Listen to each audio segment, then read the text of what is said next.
ನಮ್ಮ ಮನೆದು ತುಂಬ ಪ್ರಾಬ್ಲಮ್ ಇತ್ತು. ಅದು ಬಂದು ಇಲ್ಲಿ ಕೇಳ್ಕೊಂಡೋದು, ಆ ಮನೆ ಪ್ರಾಬ್ಲಮ್ಮು ಸಾಲ್ವ್ ಆಯಿತು, ನನ್ನ ಮಗಂದು ಕೆಲಸನೂ ಆಯಿತು. ನಾನು ಪರ್ಸ್ನಲ್ಲಾಗಿ ಮದುವೆನಲ್ಲಿ ಇಂಟ್ರೆಸ್ಟ್ ಇರಲಿಲ್ಲ ಆ್ಯಂಡ್ ಮದುವೆ ಆಗೋದೇ ಇಲ್ಲ ಅಂತ ಹೇಳ್ತಿದ್ದೆ. ಅವ್ರು ಹೇಳಿದ್ರು ಇನ್ನೊಂದು 5 ತಿಂಗಳಲ್ಲಿ ಬದಲಾವಣೆ ಆಗುತ್ತೆ ಅಂತ. ಹಾಗೇ ಆಗಿದೆ. ಸೊ ಇದು ನನ್ನ 5ನೇ ತಿಂಗಳು ಅಮಾವಾಸ್ಯೆ ದಿನ. ಸೊ ಇದರ ಒಳಗಡೆ ಆಗಲೇ ಚೇಂಜಸ್ ಆಗಿದೆ ಆ್ಯಂಡ್ ಮದುವೆ ಬಗ್ಗೆ ಆಲ್ರೆಡಿ ಮಾತುಕತೆ ನಡೀತಿದೆ. ನಾನು 3 ವರ್ಷದಿಂದ ಇಲ್ಲಿ ದೇವಸ್ಥಾನಕ್ಕೆ ಬರ್ತೀನಿ. ದೇವ್ರು ನಂಗೆ ತುಂಬ ಒಳ್ಳೇದು ಮಾಡಿದವನೇ. ಆರೋಗ್ಯ ತುಂಬ ವ್ಯತ್ಯಾಸ ಇತ್ತು. ಈಗ ಆರೋಗ್ಯ ಎಲ್ಲ ಚೆನ್ನಾಗೈತೆ. ನಮ್ಮ ಮನೆ ಎಲ್ಲ ತುಂಬ ನೆಮ್ಮದಿಯಿಂದ ಇದ್ದೀವಿ. ದೇವ್ರು ನಮ್ಗೆ ತುಂಬ ಒಳ್ಳೇದು ಮಾಡಿದ್ದಾನೆ. ಈಗ ಕಳೆದ 3 ವರ್ಷದಿಂದ ಸ್ವಾಮಿ ಪ್ರೇರಣೆ 90 ಕೋಟಿ ಜೀವರಾಶಿಗಳಲ್ಲಿ ಇರ್ತಕ್ಕಂಥ ನೋವುಗಳನ್ನು, ಸಂಕಟಗಳನ್ನು ಪ್ರತ್ಯೇಕವಾದಂಥ ನವಗ್ರಹ ಶ್ರೀ ಕ್ಷೇತ್ರ ನಿರ್ಮಾಣ ಮಾಡೋದಕ್ಕೆ ರಂಗನತಿಟ್ಟು ಪಕ್ಷಿಧಾಮ ಅಂತೇಳಿ ಈ ಸ್ಥಳವನ್ನು ನಿಗದಿ ಮಾಡಿ ಸ್ವಾಮಿ ನನಗೆ ಈ ಸ್ಥಳವನ್ನು ಕೊಡಿಸಿ ಇವತ್ತು ನವಗ್ರಹ ಶ್ರೀ ಕ್ಷೇತ್ರಕ್ಕೆ ಪಾದಾರ್ಪಣೆ ಇಟ್ಟಿದ್ದೇವೆ. ಸ್ಥಳ ತಿರುನಲ್ಲಾರ್, ತಮಿಳುನಾಡು, ಬಹುದೂರದಲ್ಲಿರ್ತಕ್ಕಂಥ ತಮಿಳುನಾಡಿನಲ್ಲಿ ಒಂದೊಂದು ನವಗ್ರಹ ದೇವಸ್ಥಾನವೂ ಕೂಡ ದರ್ಶನ ಮಾಡಬೇಕಾದ್ರೆ ಹಲವಾರು ಕಿಲೋಮೀಟರ್ಗಳ ಅಂತರವಿದ್ದು, ಸೂರ್ಯಾಸ್ತ ಆಗೋದ್ರೊಳಗೆ ಒಂದೇ ದಿನದಲ್ಲಿ 9 ನವಗ್ರಹ ದರ್ಶನ ಪಡೆಯಲು ಅಸಾಧ್ಯವಾದಂಥ ವಾಕ್ಯವಾಗಿದ್ದು, ಅದನ್ನು ಪರಿಹರಿಸ್ಕೊಳ್ಳೋದು ಹೇಗೆ ಅಂತೇಳಿ ಪ್ರಜೆಗಳು ಬೇಡಿದಾಗ ಒಂದೇ ಸ್ಥಳದಲ್ಲಿ 9 ಪ್ರತ್ಯೇಕವಾದಂಥ 9 ನವಗ್ರಹ ಗುಡಿಗಳನ್ನು ನಿರ್ಮಾಣ ಮಾಡೋದಕ್ಕೆ ಸ್ವಾಮಿಯ ಪ್ರೇರಣೆ ಆಗಿದ್ದು, ಅದರಂತೆ ಈ ಸ್ಥಳದಲ್ಲಿ ನವಗ್ರಹ ದೇವಸ್ಥಾನ ಅಂತೇಳಿ ಏನು ಸ್ಥಳ ಸ್ವಾಮಿ ನಿಗದಿ ಮಾಡಿಕೊಟ್ಟಿದ್ದಾರೆ. ಸ್ಥಳ ಪಡೆಯೋದಕ್ಕೂ ಕೂಡ ನಮ್ಮ ಸನಾತನ ಸಂಸ್ಕೃತಿಯ ತಳಹದಿ ಹಾಗೂ ನಮ್ಮ ಬದುಕಿನ ಬಹುದೊಡ್ಡ ನಂಬಿಕೆಯೇ ಕರ್ಮಫಲ. ತತ್ವ ಸಿದ್ಧಾಂತ ನಮ್ಮೆಲ್ಲ ಜೀವನದ ಎಲ್ಲ ಆಗು ಹೋಗುಗಳ ಅಂದರೆ ಶುಭಾಶುಭ ಅಥವಾ ಸುಖ ದುಃಖಗಳಿಗೆ ನಮ್ಮ ಕರ್ಮಫಲವೇ ಕಾರಣ. ಇದು ಸತ್ಯ. ನಾವು ಮಾಡಿದ ಒಳ್ಳೆಯ ಕೆಲಸದ ಫಲವೇ ಸುಖ ಹಾಗೂ ಕೆಟ್ಟ ಕೆಲಸಗಳ ಫಲವೇ ದುಃಖ. ಹೇಳಬೇಕೆಂದ್ರೆ ಮಾಡಿದ್ದುಣ್ಣೋ ಮಹಾರಾಯ ಎನ್ನುವುದೇ ಸರಳ ಸತ್ಯ. ಗೋಚಾರ ಫಲ ಎನ್ನುವ ಮಾತನ್ನ ನಾವೆಲ್ಲ ಕೇಳಿರುತ್ತೇವೆ. ಏನದು?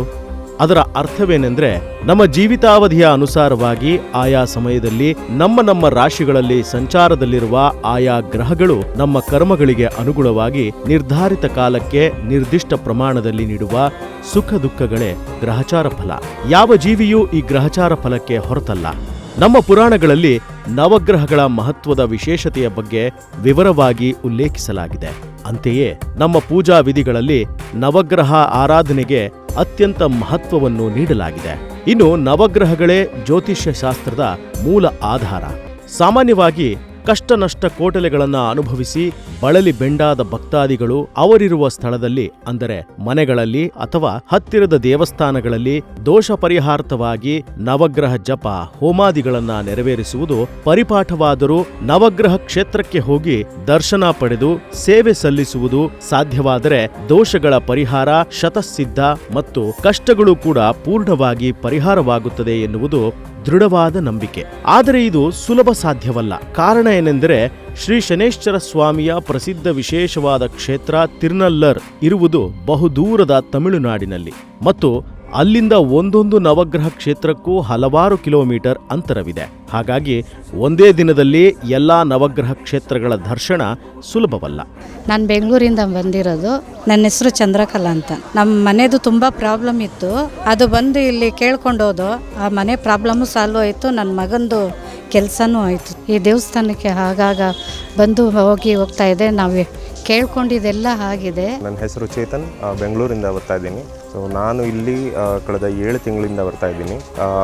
ಸಮಸ್ಯೆ ಏನಂತಂದರೆ ನಾನು ಪರ್ಸ್ನಲ್ಲಾಗಿ ಮದುವೆನಲ್ಲಿ ಇಂಟ್ರೆಸ್ಟ್ ಇರಲಿಲ್ಲ ಆ್ಯಂಡ್ ಮದುವೆ ಆಗೋದೇ ಇಲ್ಲ ಅಂತ ಹೇಳ್ತಿದ್ದೆ. ಸೊ ನಮ್ಮ ದೊಡ್ಡಪ್ಪ ಅವರು ಇಲ್ಲಿ ರೆಗ್ಯುಲರಾಗಿ ಬರ್ತಾಯಿದ್ರು ಆ್ಯಂಡ್ ಅವ್ರ ರೆಕಮೆಂಡೇಷನ್ ಮೇಲೆ ಇಲ್ಲಿ ನಮ್ಮ ತಂದೆ ತಾಯಿ ಜೊತೆ ಮೊದಲು ಬಂದಿದ್ದು. ಸೊ ಇಲ್ಲಿ ಹೇಳಿದಾಗೆ ಸ್ವಾಮಿ ಜೊತೆ ಮಾತಾಡಿ ಅವ್ರು ಹೇಳಿದ್ರು ಇನ್ನೊಂದು 5 ತಿಂಗಳಲ್ಲಿ ಬದಲಾವಣೆ ಆಗುತ್ತೆ ಅಂತ. ಹಾಗೇ ಆಗಿದೆ. ಸೊ ಇದು ನನ್ನ 5ನೇ ತಿಂಗಳು ಅಮಾವಾಸ್ಯೆ ದಿನ. ಸೊ ಇದರ ಒಳಗಡೆ ಆಗಲೇ ಚೇಂಜಸ್ ಆಗಿದೆ ಆ್ಯಂಡ್ ಮದುವೆ ಬಗ್ಗೆ ಆಲ್ರೆಡಿ ಮಾತುಕತೆ ನಡೀತಿದೆ ಮನೆಯಲ್ಲಿ. ಸೊ ಇದೊಂಥರ ನಂಬಲಾಗದಿರೋಂಥ ಒಂದು ಚೇಂಜ್ ಇಲ್ಲಿ ಬಂದ ಮೇಲೆ ಆಗಿದ್ದು. ನಾನು ಕಳೆದ 7 ತಿಂಗಳಿಂದ ಅಷ್ಟೇ ಬರ್ತಾ ಇದ್ದೀನಿ. 5 ಅಮಾವಾಸ್ಯೆ ದಿನ ನಾನು ಇಲ್ಲಿ ಭೇಟಿ ಮಾಡಿದ್ದೀನಿ. ಅಷ್ಟರಲ್ಲಿ ಆಗಲೇ ಬದಲಾವಣೆ ಆಗಿದೆ. ನನ್ನ ಹೆಸರು ಉಮಾ ಅಂತೇಳಿ. ನಾನು 3 ವರ್ಷದಿಂದ ಇಲ್ಲಿ ದೇವಸ್ಥಾನಕ್ಕೆ ಬರ್ತೀನಿ. ದೇವ್ರು ನಂಗೆ ತುಂಬ ಒಳ್ಳೇದು ಮಾಡಿದವನೇ. ಆರೋಗ್ಯ ತುಂಬ ವ್ಯತ್ಯಾಸ ಇತ್ತು. ಈಗ ಆರೋಗ್ಯ ಎಲ್ಲ ಚೆನ್ನಾಗೈತೆ. ನಮ್ಮ ಮನೆ ಎಲ್ಲ ತುಂಬ ನೆಮ್ಮದಿಯಿಂದ ಇದ್ದೀವಿ. ದೇವ್ರು ನಮ್ಗೆ ತುಂಬ ಒಳ್ಳೇದು ಮಾಡಿದ್ದಾನೆ. ಆರೋಗ್ಯ ವ್ಯತ್ಯಾಸ ಆಗ್ಬಿಟ್ಟಿತ್ತು. 3 ವರ್ಷದಿಂದ ಆರೋಗ್ಯದಲ್ಲಿ ವ್ಯತ್ಯಾಸ ಇತ್ತು. ಇಲ್ಲಿಗೆ ಬಂದಮೇಲೆ ದೇವ್ರು ನನಗೆ ಆರೋಗ್ಯ, ಮನೇಲಿ ಅನುಕೂಲ, ದುಡ್ಡು ಕಾಸು ಎಲ್ಲ ಚೆನ್ನಾಗಿ ಮಾಡಿದ್ದಾನೆ. ಮಗಳಿಗೆ ಮದುವೆ ಆಯಿತು, ನೆಮ್ಮದಿ ಜೀವನ ಇದೆ ನನಗೆ, ದೇವರೆಲ್ಲ ಕೊಟ್ಟವ್ರು. ಭಕ್ತರ ಬಹುಕಾಲದ ಪ್ರಾರ್ಥನೆಗೆ ಓಗೊಟ್ಟು ಒಂದೇ ಸ್ಥಳದಲ್ಲಿ ನವಗ್ರಹ ಕ್ಷೇತ್ರ ನಿರ್ಮಾಣಕ್ಕೆ ಶ್ರೀ ಸ್ವಾಮಿಯೇ ಸಂಕಲ್ಪ ಮಾಡಿರುವುದು ನಮ್ಮೆಲ್ಲರ ಪುಣ್ಯ ವಿಶೇಷವೇ ಸರಿ. ಅದರ ಫಲವಾಗಿ ಮೈಸೂರಿಗೆ ಸಮೀಪವಾಗಿ ಶ್ರೀರಂಗಪಟ್ಟಣ ತಾಲೂಕು ಪಾಲಹಳ್ಳಿ ಗ್ರಾಮದ ಬಳಿ ಇರುವ ರಂಗನತಿಟ್ಟು ಪಕ್ಷಿಧಾಮ ಇಲ್ಲಿ ನವಗ್ರಹ ಕ್ಷೇತ್ರ ನಿರ್ಮಾಣ ಆರಂಭಗೊಂಡಿರುವುದು ನಮ್ಮೆಲ್ಲರ ಸುದೈವ. ನನ್ನ ಹೆಸರು ಪುರುಷೋತ್ತಮ ಅಂತ. ನಾನು ಸ್ವಾಮಿ ಭಕ್ತನಾಗಿ ಬನ್ನೂರು ಶನೇಶ್ವರ ಸ್ವಾಮಿ ದೇವಸ್ಥಾನಕ್ಕೆ ಸೇವೆಗೆ ಹೋಗ್ತಾಯಿದ್ದೆ. ನನ್ನ ನೋವು, ನನ್ನ ಕಷ್ಟಗಳನ್ನು ಕೇಳೋದಕ್ಕೆ. ಅಲ್ಲಿ ತುಂಬ ಕಷ್ಟದಲ್ಲಿರುವಾಗ ನಾನು ಒಂದು ಸಲ ಸ್ವಾಮಿಗೆ ಕೇಳಿದಾಗ, ನಾನು ಯಾವತ್ತಿದ್ರೂ ನಿನಗೆ ಬರ್ತೀನಿ, ನನ್ನ ಭಕ್ತನಾಗಿ ನೀನು ಸೇವೆ ಪಡಿತೀನಿ ನಡಿ ಅಂತೇಳಿ ನನ್ನ ಬನ್ನೂರು ಗುರುಮಠದಲ್ಲಿ ಹೇಳ್ಕೊಟ್ಟಿದ್ರು, ಸಾರಿದ್ರು. ಅದರಂತೆ ನಾನು ಸೇವೆ ಮಾಡಿಕೊಂಡು ನಾನೊಬ್ಬ ಫರ್ನಿಚರ್ ಕೆಲಸ ಮಾಡ್ಕೊಂಡು ಹಾಗೆ ಹೋಗ್ತಾಯಿದ್ದೆ. ನಂತರ ಒಂದು 16 ವರ್ಷ ಕಳೆದ ನಂತರ ತುಂಬ ನೋವು ಬಂದಾಗ ಸ್ವಾಮಿನ ಕೂಗಿದಾಗ ನನಗೆ ಸ್ವಾಮಿ ಆವೇಶ ಆಯಿತು. ನಂತರ ನಾನು ನನ್ನ ಗುರುಮಠಕ್ಕೆ ಹೋದಾಗ ನನಗೆ ಅನುಗ್ರಹ ಆಯಿತು. ಅನುಗ್ರಹ ಆದ ನಂತರ ಇವತ್ತಿನ ತನಕ 14 ವರ್ಷ ನವಗ್ರಹ ಶನೇಶ್ವರ ಸ್ವಾಮಿ ದೇವಸ್ಥಾನ ಅಂತೇಳಿ ನಮ್ಮ ಮನೆಯಲ್ಲೇ ಇದುವರೆಗೆ ಸೇವೆಯನ್ನು ನಡೆಸ್ಕೊಳ್ತಾ ಬಂದಿದ್ದು. ಈಗ ಕಳೆದ 3 ವರ್ಷದಿಂದ ಸ್ವಾಮಿ ಪ್ರೇರಣೆ 90 ಕೋಟಿ ಜೀವರಾಶಿಗಳಲ್ಲಿ ಇರ್ತಕ್ಕಂಥ ನೋವುಗಳನ್ನು, ಸಂಕಟಗಳನ್ನು ಪ್ರತ್ಯೇಕವಾದಂಥ ನವಗ್ರಹ ಶ್ರೀ ಕ್ಷೇತ್ರ ನಿರ್ಮಾಣ ಮಾಡೋದಕ್ಕೆ ರಂಗನತಿಟ್ಟು ಪಕ್ಷಿಧಾಮ ಅಂತೇಳಿ ಈ ಸ್ಥಳವನ್ನು ನಿಗದಿ ಮಾಡಿ ಸ್ವಾಮಿ ನನಗೆ ಈ ಸ್ಥಳವನ್ನು ಕೊಡಿಸಿ ಇವತ್ತು ನವಗ್ರಹ ಶ್ರೀ ಕ್ಷೇತ್ರಕ್ಕೆ ಪಾದಾರ್ಪಣೆ ಇಟ್ಟಿದ್ದೇವೆ. ಈಗ ಇರ್ತಕ್ಕಂಥ ಸ್ಥಳದಲ್ಲಿ ಒಂದೊಂದು ವಿಗ್ರಹಗಳನ್ನು ಮಾಡ್ತಾ ಪ್ರಶ್ನೋತ್ತರ ಕಾರ್ಯಕ್ರಮವನ್ನು ನಡೀತಾ ಇದುವರೆಗೆ ಬಂದಿದೆ. ನವಗ್ರಹ ದೇವಸ್ಥಾನ ಅಂತಂದರೆ ಸಾಧಾರಣವಾಗಿ ಎಲ್ಲ ದೇವಸ್ಥಾನದಲ್ಲಿ ಇರ್ತಕ್ಕಂಥ ಒಂದೊಂದು ನವಗ್ರಹಗಳ ದೇವಸ್ಥಾನ ಏನಿದೆಯೋ ಅದು ಸಣ್ಣದಾಗಿ ಇರ್ತಕ್ಕಂಥದ್ದು. ಆದರೆ ನವಗ್ರಹ ದೇವಸ್ಥಾನ ಅಂತಂದರೆ ಪ್ರಸಿದ್ಧವಾದಂಥ ಸ್ಥಳ ತಿರುನಲ್ಲಾರ್, ತಮಿಳುನಾಡು, ಬಹುದೂರದಲ್ಲಿರ್ತಕ್ಕಂಥ ತಮಿಳುನಾಡಿನಲ್ಲಿ ಒಂದೊಂದು ನವಗ್ರಹ ದೇವಸ್ಥಾನವೂ ಕೂಡ ದರ್ಶನ ಮಾಡಬೇಕಾದ್ರೆ ಹಲವಾರು ಕಿಲೋಮೀಟರ್ಗಳ ಅಂತರವಿದ್ದು ಸೂರ್ಯಾಸ್ತ ಆಗೋದ್ರೊಳಗೆ ಒಂದೇ ದಿನದಲ್ಲಿ 9 ನವಗ್ರಹ ದರ್ಶನ ಪಡೆಯಲು ಅಸಾಧ್ಯವಾದಂಥ ವಾಕ್ಯವಾಗಿದ್ದು, ಅದನ್ನು ಪರಿಹರಿಸ್ಕೊಳ್ಳೋದು ಹೇಗೆ ಅಂತೇಳಿ ಪ್ರಜೆಗಳು ಬೇಡಿದಾಗ ಒಂದೇ ಸ್ಥಳದಲ್ಲಿ 9 ಪ್ರತ್ಯೇಕವಾದಂಥ 9 ನವಗ್ರಹ ಗುಡಿಗಳನ್ನು ನಿರ್ಮಾಣ ಮಾಡೋದಕ್ಕೆ ಸ್ವಾಮಿಯ ಪ್ರೇರಣೆ ಆಗಿದ್ದು, ಅದರಂತೆ ಈ ಸ್ಥಳದಲ್ಲಿ ನವಗ್ರಹ ದೇವಸ್ಥಾನ ಅಂತೇಳಿ ಏನು ಸ್ಥಳ ಸ್ವಾಮಿ ನಿಗದಿ ಮಾಡಿಕೊಟ್ಟಿದ್ದಾರೆ. ಸ್ಥಳ ಪಡೆಯೋದಕ್ಕೂ ಕೂಡ ತುಂಬ ನೋವುಗಳು, ಆತಂಕಗಳು ಎಲ್ಲ ಬಂತು. ಆದರೂ ಕೂಡ ಸ್ವಾಮಿ ಬಂದು ಈ ಸ್ಥಳನ ಕೊಡಿಸಿ ಪ್ರತ್ಯೇಕವಾದಂಥ ನವಗ್ರಹ ಶ್ರೀ ಕ್ಷೇತ್ರ ಗುಡಿ ಕಟ್ಟೋದಕ್ಕೆ ಪಾದಾರ್ಪಣೆ ಇಟ್ಟಿದ್ದೇವೆ. ಈ ಸ್ಥಳದಲ್ಲಿ ಸ್ವಾಮಿ ಇಡೀ ಜಗತ್ತಲ್ಲಿ ಪ್ರತಿಯೊಂದು ಸ್ಥಳದಲ್ಲೂ ಕೂಡ ಎಲ್ಲ ರೀತಿಯಾದಂಥ ಮನೆಗಳು, ಮತ್ತೊಂದು ಸಂಸಾರ ಎಲ್ಲವೂ ಕೂಡ ಬರುತ್ತೆ. ಹಾಗಾಗಿ ನನಗೆ ಸಾಧಾರಣ ಜಾಗದಲ್ಲಿ ಕೂರಲ್ಲ. ನಾನು ಕಾವೇರಿ ನದಿ ತೀರ ಇರ್ತಕ್ಕಂಥ ಹಸಿರು ಪ್ರಕೃತಿಯ ಮಧ್ಯೆ ಪಕ್ಷಿಧಾಮ ಅಂತೇಳಿ ಏನು ರಂಗನತಿಟ್ಟು ಪಕ್ಷಿಧಾಮ ಅಂತಿದೆ, ಪಕ್ಷಿಗಳ ಕಲರವದಲ್ಲಿ ನಾನು ಗುಡಿ ಮಾಡ್ಕೋತೇನೆ ಅಂತೇಳಿ ಸ್ವಾಮಿ ಪ್ರೇರಣೆ ಆಗಿದ್ದು. ಅದರಂತೆ ಈಗ ಒಂದೇ ಸ್ಥಳದಲ್ಲಿ 9 ಗುಡಿಯನ್ನು ಒಂದೊಂದು ವಿಗ್ರಹ ಕೂಡ ಮಾಡಬೇಕಾದ್ರೆ ತುಂಬ ಕಷ್ಟ ಇದೆ. ದುಡ್ಡಿದ್ದರೆ ಒಂದೇ ಗುಡಿಯನ್ನು ಒಂದೇ ವರ್ಷದಲ್ಲಿ 9 ನವಗ್ರಹಗಳು ಕೂಡ ಪ್ರತಿಷ್ಠಾಪನೆ, 9 ನವಗ್ರಹಗಳು ಕೂಡ ಗುಡಿ ಕಟ್ಬೋದು. ಆದರೆ ಸ್ವಾಮಿ ಹೇಳಿದಂಥ ರೂಪದಲ್ಲಿ ಒಂದೊಂದು ನವಗ್ರಹಗಳನ್ನು ನಿರ್ಮಾಣ ಆಗಬೇಕಾದ್ರೆ, ವಿಗ್ರಹಗಳ ನಿರ್ಮಾಣ ಆಗಬೇಕು ಅಂದರೆ ಸಾಕಷ್ಟು ಸಮಯ ಹಿಡಿಯೋದ್ರಿಂದ ಈ ಸ್ಥಳದಲ್ಲಿ ಪ್ರತ್ಯೇಕವಾದಂಥ ಒಂದೊಂದು ವಿಗ್ರಹಗಳನ್ನು ಜೋಡಿಸ್ಕೊಳ್ಳೋದಕ್ಕೆ ಸ್ವಾಮಿ ಹೇಳಿದ್ದಾರೆ. ಹಾಗಾಗಿ ಇದೊಂದೇ ಮೇಲ್ಛಾವಣಿಯಲ್ಲಿ 9 ವಿಗ್ರಹಗಳನ್ನು ಈಗಾಗಲೇ ರಾಹು, ಸೂರ್ಯನಾರಾಯಣ, ಸ್ವಾಮಿ ಮತ್ತು ಕೇತು ಗ್ರಹಗಳಲ್ಲಿ ಈ 4 ವಿಗ್ರಹಗಳು ಈಗಾಗಲೇ ಈ ಸ್ಥಳದಲ್ಲಿ ಪ್ರತಿಷ್ಠಾಪನೆ ಆಗಿದ್ದು, ಇನ್ನು ಮುಂಬರುವ ದಿನಗಳಲ್ಲಿ ಪೂರ್ತ ಪ್ರಮಾಣದಲ್ಲಿ 9 ನವಗ್ರಹನೂ ಕೂಡ ನಿರ್ಮಾಣ ಆಗಲಿಕ್ಕೆ ಸ್ವಾಮಿ ಪ್ರೇರಣೆ ಆಗಿದೆ. ಇಲ್ಲಿ ದರ್ಶನ ಪಡೆದಂಥ ವಿಶೇಷ ಏನಂದರೆ, ಇಲ್ಲಿ ದರ್ಶನ ಪಡೆದಂಥ ಭಕ್ತರಿಗೆ 90 ಕೋಟಿ ಜೀವರಾಶಿಯಲ್ಲಿರ್ತಕ್ಕಂಥ ದೋಷಗಳನ್ನು ದರ್ಶನ ಮುಖಾಂತರವೇ ಪರಿಹರಿಸಿ ಅವರ ಕಷ್ಟಗಳನ್ನು ನಿವಾರಣೆ ಮಾಡಲಿಕ್ಕೆ ಸ್ವಾಮಿಯ ಪ್ರೇರಣೆ ಆಗಿದ್ದು, ಇದು ಬಹು ವಿಶೇಷವಾದಂಥ ಸಂಗತಿ. ಈಗಾಗಲೇ ಈ ನಿಟ್ಟಿನಲ್ಲಿ ಸುಮಾರು 2.5 ಎಕರೆ ವಿಸ್ತೀರ್ಣವುಳ್ಳ ಜಾಗವನ್ನ ಖರೀದಿ ಮಾಡಲಾಗಿದೆ. ಶ್ರೀ ಸ್ವಾಮಿಯ ಆದೇಶದಂತೆ ತ್ರಿಮೂರ್ತಿಗಳ ದೇವಸ್ಥಾನಗಳೊಂದಿಗೆ ಒಂದೊಂದು ನವಗ್ರಹಗಳಿಗೂ ಪ್ರತ್ಯೇಕವಾಗಿ ಗೋಪುರ ಸಹಿತ ಸಂಪೂರ್ಣವಾಗಿ ಕಲ್ಲಿನಲ್ಲಿ ದೇವಾಲಯ ನಿರ್ಮಾಣವಾಗ್ತಾ ಇದೆ. ಶ್ರೀ ಸ್ವಾಮಿಯೇ ಈ ಕ್ಷೇತ್ರಕ್ಕೆ ಶ್ರೀ ನವಗ್ರಹ ಭೂಕೈಲಾಸ ಪುಣ್ಯಕ್ಷೇತ್ರ ಎಂದು ನಾಮಕರಣ ಮಾಡಿರುವುದು ವಿಶೇಷ ವಿಚಾರವಾಗಿದೆ. ಕೈಲಾಸದ ವಿಶೇಷತೆ ನವಗ್ರಹಗಳ ಮಹಿಮೆಯೊಂದಿಗೆ ಪ್ರಕೃತಿಯ ಹಸಿರ ನಡುವೆ ಕಾವೇರಿ ನದಿ ತೀರದಲ್ಲಿ ಪಕ್ಷಿಗಳ ಕಲರವದೊಂದಿಗೆ ನವಗ್ರಹ ದೇವಾಲಯದ ಸಮುಚ್ಚಯದ ಚೇತೋಹಾರಿ ಚಿತ್ರಣದ ಕಲ್ಪನೆಯೇ ಆವರಣೀಯ ಆನಂದದ ಅನುಭವ ನೀಡುತ್ತೆ. ದರ್ಶನ ಮಾತ್ರದಿಂದಲೇ ಬರುವ ಭಕ್ತಾದಿಗಳ ದೋಷ ಪರಿಹರಿಸಿ ಕಷ್ಟ ನಿವಾರಿಸಿ ಸಲಹುವುದಾಗಿ ಅಭಯ ನೀಡುವುದಾಗಿ ಭರವಸೆ ಇಟ್ಟಿರುವ ಶ್ರೀ ಸ್ವಾಮಿಯ ವಾತ್ಸಲ್ಯಕ್ಕೆ ಅನಂತ ಅನಂತ ಕೃತಜ್ಞತೆಗಳು. ನಾವು ನಮ್ಮ ತಂದೆ ಕೆಲಸ ಆಗಲಿ ಅಂತ ಕೇಸ್ ಹಾಕಿದ್ವಿ. ಕೆಲಸ ಆಗಲ್ಲ ಅಂತ ಹೇಳಿದ್ರು. ಆಮೇಲೆ ಯಾರೋ ಒಬ್ರು ಹೇಳಿದ್ರು ಈ ಥರ ಹೋಗಿ ದೇವಸ್ಥಾನ ಪರವಾಗಿಲ್ಲ ಆಯ್ತದೆ ಅಂತ ಹೇಳಿದ್ರು. ಅಲ್ಲಿ ಬಂದು ಆ ಕ್ಷೇತ್ರಕ್ಕೆ ಬಂದು ಸಣ್ಣ ಪರಮಾತ್ಮನ ದಯೆಯಿಂದ ಎಲ್ಲ ಆಯಿತು. ನಮಗೆ ಆಗಿ ಕೆಲಸನೂ ಆಯಿತು. ಕೆಲಸ ಆಗಿ 1 ವರ್ಷ ಆಗೈತೆ. ಗೌರ್ಮೆಂಟ್ ಜಾಬ್ ಸಿಕ್ಕೈತೆ ನನಗೆ. ಎಲ್ಲರೂ ಕ್ಷೇತ್ರಕ್ಕೆ ಬಂದು ಹೋಗಿ ತುಂಬ ಒಳ್ಳೇದಾಯ್ತದೆ. ದೇವರು ಒಳ್ಳೇದು ಮಾಡ್ತಾರೆ. ನಮ್ಮ ಮಗ ಹೊಂಟೋಗಿ 8-9 ವರ್ಷ ಆಗಿತ್ತು. 8-9 ವರ್ಷ ಆಗಿತ್ತು. ನಾನು ಎಲ್ಲ ದೇವ್ರೂ ಎಲ್ಲೆಲ್ಲಿ ಕರೀತಾರೆ ಅಲ್ಲಿಗೆಲ್ಲ ಹೋದೆ. ಯಾವ ದೇವರು ಒಳ್ಳೇದು ಮಾಡಲಿಲ್ಲ ನಮಗೆ. ಕೊನೆಗೆ 2 ವರ್ಷದಿಂದ ಈ ಸ್ವಾಮಿ ಸೇವೆಗೆ ನಮ್ಮ ಚಿಕ್ಕಪ್ಪನ ಮಗಳು ಕರ್ಕೊಬಂದು ತೋರಿಸಿದ್ರು. ಸೇವೆ ಮಾಡಿದೆ. 7 ತಿಂಗಳಲ್ಲಿ ನಮ್ಮ ಮಗ ಬಂದು ಸ್ವಾಮಿ 7 ತಿಂಗಳಿಗೆ ಬರಮಾಡಿದ್ರು ಸ್ವಾಮಿ. ಬಂದು ಸ್ವಲ್ಪ ದಿನಕ್ಕೆ ಕಲ್ಯಾಣನೂ ಆಯಿತು, ಮದುವೆ ಎಲ್ಲ ಆಯಿತು, ಮಗುನೂ ಆಯಿತು. ಈಗ ಮನೆ ಬಿಟ್ಟು ಎಲ್ಲೂ ಹೋಗ್ತಾಯಿಲ್ಲ, ಮನೇಲೇ ಇದ್ದಾರೆ. ನಾನು ನನ್ನ ತಲೆ ಇರೋ ಗಂಟ ಸ್ವಾಮಿ ಸೇವೆನ ಮಾಡ್ತೀನಿ. 2 ವರ್ಷದಿಂದ ಮಾಡ್ತಾಯಿದ್ದೀನಿ. ನಮ್ಮ ತಲೆ ಇರೋ ಗಂಟ ಸ್ವಾಮಿ ಸೇವೆ ಮಾಡ್ತೀನಿ. ನನ್ನ ಹೆಸರು ಪದ್ಮನಾಭ ಅಂತ. ನಾನು ಮೈಸೂರಿಂದ ಬಂದಿದ್ದೀನಿ. ನಾನು ಮೊದಲು ಭಗವಂತನ ಸೇವೆ ಮಾಡ್ತಿದ್ದೆ. ಆಮೇಲೆ ತುಂಬ ತೊಂದರೆ ಸಿಗಾಕೊಂಡಿದ್ದೆ. ತೊಂದರೆ ಅಂದರೆ ಊಟಕ್ಕೂ ತೊಂದರೆ ಇತ್ತು. ಆಮೇಲೆ ಭಗವಂತನ ಸೇವೆಗೆ ಇಲ್ಲಿ ಬಂದಮೇಲೆ ಎಷ್ಟೋ ಪರವಾಗಿಲ್ಲ, ಮೊದಲಿಗಿಂತ ಎಷ್ಟೋ ತುಂಬ ನೆಮ್ಮದಿಯಾಗಿದ್ದೀನಿ. ಯಾವ ಮಟ್ಟಿಗೆ ಅಂದರೆ ಸುಸೈಡ್ ಮಾಡ್ಕೊಳ್ಳೋ ಮಟ್ಟಿಗೆ ಹೊಂಟೋಗಿದ್ದೆ. ಬಟ್ ಇಲ್ಲಿ ಬಂದಮೇಲೆ ಎಷ್ಟೋ ಪರವಾಗಿಲ್ಲ, ಜೀವನ ಹೆಂಗೋ ನಡೀತೈತೆ. ತುತ್ತು ಅನ್ನಕ್ಕೇನು ಮೋಸ ಇಲ್ಲ. ಭಗವಂತ ಹೇಳಿದ್ರೆ ಮುಂದೆನೂ ಒಳ್ಳೇದು ಮಾಡಿಕೊಡ್ತೀನಿ ಅಂತ. ಮುಂದೆ ಒಳ್ಳೇದಾಗುತ್ತೆ ಅನ್ನೋ ಭರವಸೆಯಲ್ಲಿ ಭಗವಂತನ ಸೇವೆ ಮಾಡ್ತಾ ಇದ್ದೀನಿ. ಆದಷ್ಟು ಎಲ್ಲರೂ ಭಗವಂತನ ಸೇವೆ ಮಾಡಿ, ಒಳ್ಳೇದಾಗುತ್ತೋ ಬಿಡುತ್ತೋ ಅದು ಆಮೇಲೆ. ನೀವು ಸೇವೆ ಮಾಡಿ, ನಿಮ್ಗಲ್ದರೆ ನಿಮ್ಮ ಮಕ್ಕಳಿಗಾರ ಅದ್ರ ಪ್ರತಿಫಲ ಇದ್ದೇ ಇರುತ್ತೆ ಅಂತೇಳಿ ನಾನು ಮಾತು ಮುಗಿಸ್ತೀನಿ. ನಾನು ಇರೋದು ಮೈಸೂರಲ್ಲಿ, ಇವಾಗ ಮದುವೆ ಆಗಿರೋದು ಬೆಂಗಳೂರಲ್ಲಿ. ನಾವು ಸ್ವಾಮಿ ದೇವಸ್ಥಾನಕ್ಕೆ ಬಂದಾಗ ನನಗೆ ಲಗ್ನ ಆಗಿರಲಿಲ್ಲ. ಆವಾಗ ನಾನು ತುಂಬ ಕಷ್ಟ ಅಂತ ಹೇಳ್ಕೊಂಡು ಬಂದು ಸ್ವಾಮಿ ಹತ್ರ ಬಂದಾಗ, ನಿಮ್ಮ ಮನೆ ಕಷ್ಟ ಬಿಡು, ಫಸ್ಟು ನೀನು ಲಗ್ನ ಆಗೋದು ನೋಡು, ಲಗ್ನಕ್ಕೆ ದಾರಿ ತೋರಿಸ್ತೀನಿ ಅಂತಂದರು. ಆಗ ಲಗ್ನಕ್ಕೆ ತುಂಬ ಕಷ್ಟ ಕಣಪ್ಪ, ಮನೇಲಿ ದುಡ್ಡು ಕಾಸಿಲ್ಲ ಅಂತ ಹೇಳಿದಾಗ, ದುಡ್ಡು ಕಾಸು ವ್ಯವಸ್ಥೆ ಏನೇ ಇರಲಿ ಅದನ್ನು ಮುಂದಕ್ಕೆ ನಾನು ಮಾಡ್ತೀನಿ, ಒಳ್ಳೇದು ಮಾಡ್ತೀನಿ ಅಂತೇಳಿ ತುಂಬ ಒಳ್ಳೇದು ಮಾಡಿದ್ರು. ಇಲ್ಲಿಗೆ ಬಂದಮೇಲೆ ನಂಗೆ ಲಗ್ನ ಆಯಿತು, ಮತ್ತು 2 ಮಕ್ಕಳಾಯಿತು. ನಾನು ನನ್ನ ಗಂಡ ಇವಾಗ ತುಂಬ ಚೆನ್ನಾಗಿದ್ದೀವಿ. ತುಂಬಾ ಚೇಂಜ್ ಆಗಿದೆ, ತುಂಬ ಚೆನ್ನಾಗಿದ್ದೀವಿ. ನಮಸ್ಕಾರ, ನಾನು ನರೇಂದ್ರ ಕುಮಾರ್ ಅಂತ ಬೆಂಗಳೂರಿಂದ ಬಂದಿದ್ದೀನಿ. ನವಗ್ರಹ ಭೂಕೈಲಾಸ ದೇವಸ್ಥಾನ ಶ್ರೀರಂಗಪಟ್ಟಣ ಇಲ್ಲಿದೆ. ತುಂಬ ಧರ್ಮದ ಕ್ಷೇತ್ರ ಮತ್ತು ಸತ್ಯವಾದ ಕ್ಷೇತ್ರ. ಇಲ್ಲಿ ನಾನು ಒಂದು ಸುಮಾರು 7-8-10 ವರ್ಷದಿಂದ ಬರ್ತಾ ಇದ್ದೀನಿ.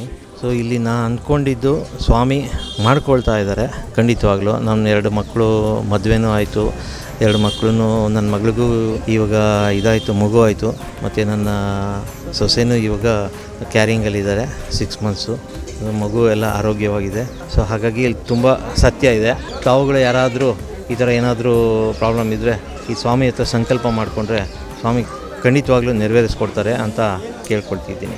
ಈ ದೇವಸ್ಥಾನಕ್ಕೆ ಬಂದಮೇಲೆ ತುಂಬ ಒಳ್ಳೆಯದಾಗಿದೆ. ನಾವು ತುಂಬ ಕಷ್ಟದಲ್ಲಿದ್ವಿ. ಇಲ್ಲಿಗೆ ಬಂದು ನಾವು ದೇವ್ರ ಹತ್ರ, ಸ್ವಾಮಿ ಹತ್ರ ನಾವೇನು ಕೇಳ್ತೀವಿ ಅದು ಪ್ರತಿಯೊಂದು ನೆರವೇರುತ್ತೆ. ಆದಷ್ಟು ಎಲ್ಲರೂ ಬಂದು ಆ ಸ್ವಾಮಿನ ಕೇಳ್ಕೊಳ್ಳಿ.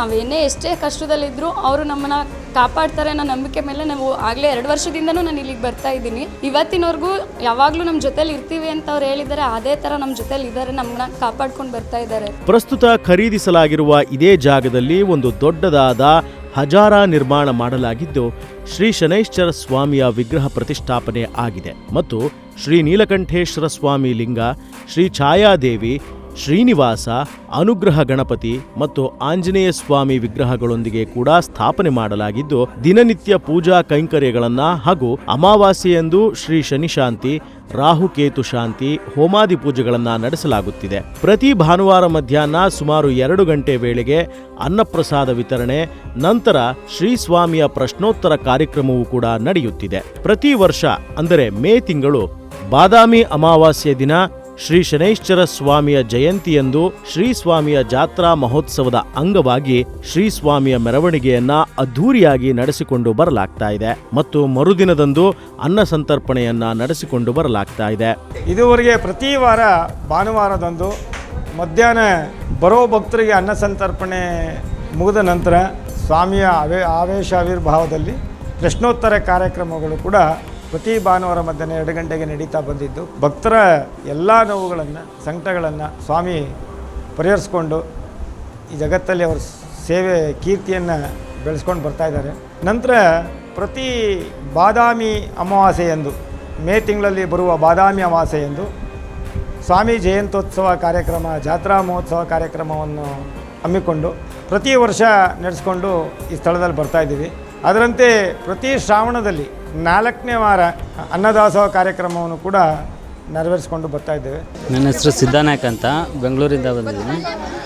ನಾನು ನಮ್ಮ ತಮ್ಮ ಇಬ್ಬರು ಬರ್ತಾಯಿದ್ದೀವಿ. ಇಲ್ಲಿ ನಮ್ಮ ಮಕ್ಕಳು ಫಲ ಇಲ್ಲ ಅಂತ ಬಂದಿದ್ದೆ. ನಮ್ಮ ಮನೆಯವರು ತುಂಬ ನೋವು ಪಡ್ತಾಯಿದ್ರು. ಯಾಕಂದ್ರೆ ಜನಗಳು ಏನೇನೋ ಅಂದು ಆಡ್ಕೊಂಡ್ರು, ಮಕ್ಕಳಿಲ್ಲ ಇವರಿಬ್ರಿಗೂ ಅಂತ. ನನಗೆ ಈಗ ಮಗು ಆಗಿದೆ. ಈಗ ಈ ತಿಂಗಳೇ ಡೆಲಿವರಿ ಟೈಮ್ ಕೊಟ್ಟವ್ರೆ. ನಮ್ಮ ಸ್ವಾಮಿಯಿಂದ ಇಲ್ಲಿ ಬಂದಾದಮೇಲೆ ನಮ್ಗೆ ತುಂಬ ಒಳ್ಳೆಯದಾಗಿದೆ. ಮತ್ತು ಏನು ಕಷ್ಟ ಇದ್ದರೂ ಪರಿಹಾರ ಆಗುತ್ತೆ. ಮನಸ್ಸಲ್ಲಿ ನೆನೆಸ್ಕೊಂಡ್ರೂ ಸ್ವಾಮಿ ಏನೋ ಒಂಥರ ಸಮಾಧಾನ ಆಗುತ್ತೆ. ಇಲ್ಲಿ ಬಂದು ಹೋದ್ಮೇಲೆ ತುಂಬ ಒಳ್ಳೆಯದಾಗುತ್ತೆ. ನೀವು ಬನ್ನಿ, ಸೇವೆ ಮಾಡಿ. ಶನೇಶ್ವರಾಯ ನಮಃ. ನಾನಿರೋದು ಯಾದವಗಿರಿನಲ್ಲಿ. ನಾನು ಸುಮಾರು ಹುಟ್ಟಿದ ಒಂದು 8ನೇ ಕ್ಲಾಸ್ ಇದ್ದಾಗಲಿಂದಲೂ ಸ್ವಾಮಿ ಸೇವೆ ಮಾಡ್ಕೊಂಬಂದಿದ್ದೀನಿ. ತಿಲಕ್ ನಗರ್ 3ನೇ ಕ್ರಾಸಲ್ಲಿ ಫಸ್ಟ್ ಹೋಗ್ತಾ ಇದ್ದೆ. ಈಗ 12 ವರ್ಷದಿಂದ ಇಲ್ಲಿ ಬರ್ತಾ ಇದ್ದೀನಿ. ಕೆಸರೆ 5ನೇ ಕ್ರಾಸ್ ರಾಜೇಂದ್ರ ನಗರದಲ್ಲಿ. ನನ್ನ ಆಸೆಗಳು, ನನ್ನ ಮಕ್ಕಳ ಭವಿಷ್ಯ ಎಲ್ಲ ಉತ್ತೀರ್ಣ ಆಗಿದೆ. ನನ್ನದು ಯಾವುದೂ ಇದಾಗಿಲ್ಲ. ಎಲ್ಲ ನಾನು ಕೇಳಿದಂತೆ ನಡೆದಿದೆ. ಸ್ವಾಮಿ ಸೇವೆ ಮಾಡ್ತಾ ಇದ್ದೀನಿ, ಮುಂದೆನೂ ಮಾಡ್ತಾಯಿದ್ದೀನಿ. ನನ್ನ ದೊಡ್ಡ ಮಗ ಸೊಸೆ ಲಂಡನ್ಗೆ ಹೋಗಿದ್ದಾರೆ. ಅವ್ರಿಗೂ ಒಳ್ಳೆಯ ಕೆಲಸ ಇದೆ, ಕೆಲಸದಲ್ಲಿ ಉತ್ತೀರ್ಣರಾಗ್ತಾ ಇದ್ದಾರೆ. ನನ್ನ ಹೆಸರು ಲಾವಣ್ಯ ಅಂತ. ನಾನು ಬೆಂಗಳೂರಿಂದ ಬಂದಿದ್ದೀನಿ. ನಾನು ಬುದ್ಧಿ ಬಂದಾಗಿಂದ ನಮ್ಮ ತಂದೆ ನನಗೆ ಇಲ್ಲಿ ದೇವಸ್ಥಾನಕ್ಕೆ ಕರ್ಕೊಂಬರ್ತಿದ್ದಾರೆ. ನಾವು ನೆಕ್ಸ್ಟ್ ದೇವರು ಅಂದರೆ ನಾವು ಫೋಟೋದಲ್ಲಿ ಮುಂದೆ ನೋಡ್ತೀವಿ, ಬಟ್ ಪ್ರತ್ಯಕ್ಷವಾಗಿ ನೋಡ್ತಾ ಇದ್ದೀವಿ. ಈ ಸುಮಾರು ವರ್ಷಗಳಿಂದ ನನಗೆ ಕೋವಿಡ್ ಪ್ರಾಬ್ಲಮ್ ಇದರಿಂದ ನನಗೆ ಕೆಲಸ ಹೊಟ್ಟೋಯ್ತು. ನನಗೆ ಪರಮಾತ್ಮ ದಾರಿ ತೋರಿಸಿ ನನಗೆ ಒಂದು ಮ್ಯಾನೇಜರ್ ಪೋಸ್ಟ್ ಕೊಟ್ಟಿದ್ದಾರೆ ಇವಾಗ.